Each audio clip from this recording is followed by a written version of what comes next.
If this next story doesn't scare you right down to your boots, if your knees are not knocking, you're not paying attention to what's happening in our justice system. I broke down yesterday, you know, how we have this nice little republic here with, you know, three legs, the executive, the legislative, and the judicial. And they're all supposed to be independent, especially the judicial is supposed to be blind. Justice is blind. The lady has the little blindfold on. But apparently, as it stands today, the government of the United States, the Department of Justice, has acknowledged that they do not want to bring any charges any longer against General Michael Flynn.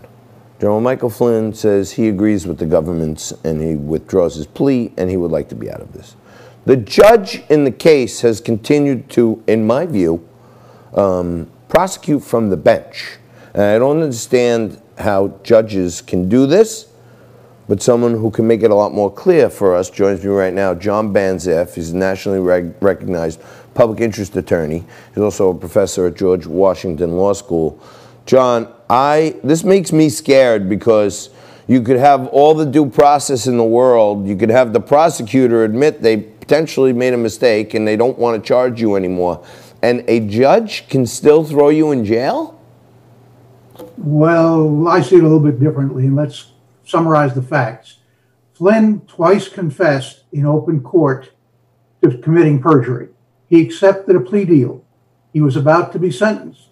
Suddenly something happened at the Justice Department, and on the bar, they came in and said, well, even though he's pled guilty and therefore is convicted of a felony, we'd like to withdraw the charges after this has all happened. And in order to do so, they have to get what we call leave of the court. The judge has to approve it. And unless one assumes that he's a potted plant or a rubber stamp, he should look into it a little bit. It does at least seem a little suspicious. We know that one of the attorneys involved at Justice resigned when Barr said, let him off. We know that some 200 former prosecutors went to the judge and said, hey, please don't rubber stamp it.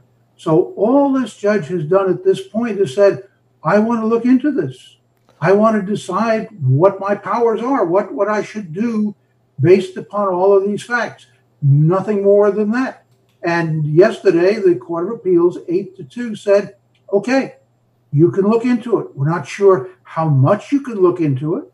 We're not sure how far you can go, but at least you can get an outside opinion, what we call it amicus, and I've served in that role several times. The Supreme Court has appointed amicus to argue cases before it, to see what you can do. And a very interesting thing that didn't come out here is that during the oral argument, the government said, well, look, we've presented this big motion and we've cited our reasons why we think Flynn should be able to withdraw his plea. But then they said, oh, by the way, there are some non-public reasons also. So maybe, and I say maybe the judge will be able to get into that. We don't know. But of all the three branches during this very partisan time, judges are supposed to be the least partisan. Let me ask you this. Maybe they lean left, some will lean right, but they have life tenure. They're not running for election. They're not tied in with any party. So all those judges are going to do is say, I'm going to look into this. I think that's a good idea. Let me ask you this, because I usually just bow to your genius and largesse, but my mind is still not convinced that I can understand this, right? In your career, your esteemed career, how many times have you seen an instance of this happening where both the prosecutor and the defendant are withdrawing from a case saying, we don't want to bring it anymore, and the judge actually overrules the case?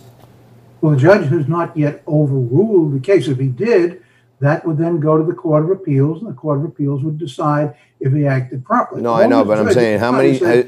Before I rubber stamp it, I'd like to hear whether there's another side to it, because when both sides agree, well, you don't get to hear the other side. That's all he's done at this point. To more broadly answer your question, so far as I know, it's never happened one way or the other, which is why it had to go to the Court of Appeals. But when they decide 8-2, it kind of suggests that maybe he ought to be at least looking into it. So even though you would acknowledge that, to your knowledge, it's never happened before, one way or the other. A judge, not to say they're a rubber stamp, but once both parties agree there's no case here, the judge is usually happy to get it off his docket, right? Well, usually yes, but one of the arguments that came up is, hey, suppose somehow the prosecutor was bribed by the defendant, and they both come into court and say, hey, dismiss the case.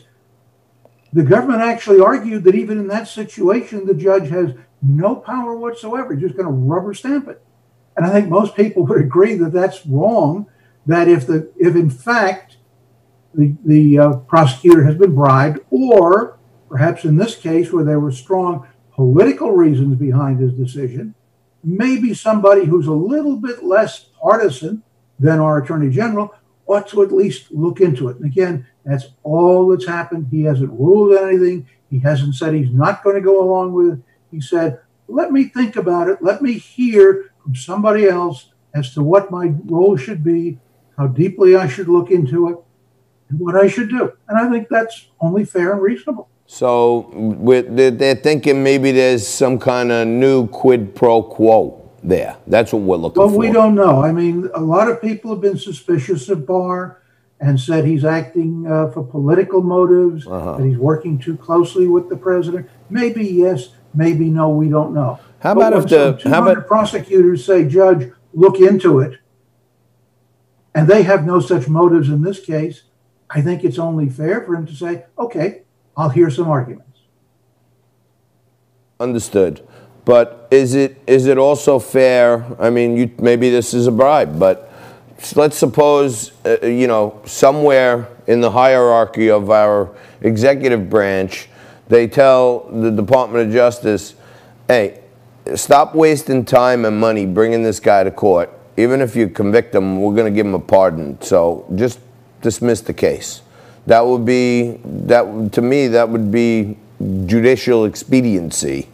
Would that be considered a quid pro quo? Or? I don't know how a judge would rule in that situation, but if it has been decided that he shouldn't be prosecuted, Trump, of course, can either pardon him or commute his sentence. He's done both in the past with regard to people who were close to him. Some people have questioned his motives, but everybody agrees certainly the president has the power to do it. The question here is, should the Justice Department come in under what everybody agrees, I think, are suspicious circumstances, cite certain reasons for dismissing it, then admit in open court, oh, by the way, we've got some others which we don't want the public to know about, and the judge should still say, okay, I'm a potted plant, I'm going to hit it with my rubber stamp, or should I at least consider some of these factors? I think he ought to at least. So let me take you back to my 8th grade legal course when they taught us about this new term, the fruit of the poisonous tree, right?